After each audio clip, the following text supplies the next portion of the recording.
छपड़ा बक्सर में मरद परल न पसंदी शहर में। ए बाबू का हो बोलो गैनी छपड़ा बक्सर में मरद परल न पसंदी शहर में। यही जगह है आखिर बड़ा बड़ा कांड होला। सुनो असहिया लड़किन के डिमांड होला कटिहार वाला छोरा ब्रांड होला। असहिया लड़की के डिमांड होला पुरुष वाला छोरा ब्रांड होला। पुरनिया वाला छोरा ब्रांड होला।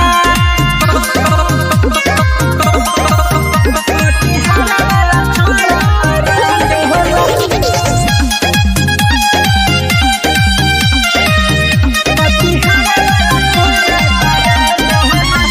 कि अच्छा अच्छा है बच्चा हम देखते हैं पानी बोलियों में दम बाकी देहियों में बपानी।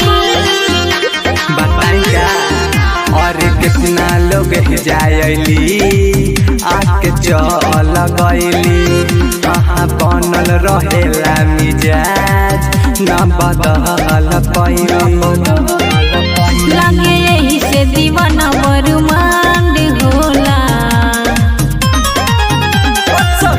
लड़किन के डिमांड होला कटिहार वाला भैया ब्रांड होला। लड़की के डिमांड होला खगड़िया वाला भैया ब्रांड होला। पुरनिया वाला भैया ब्रांड होला।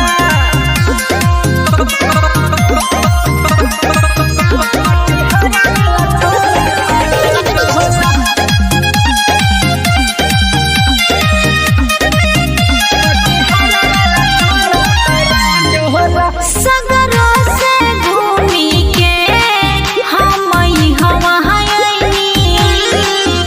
विकास दस हमनी सुह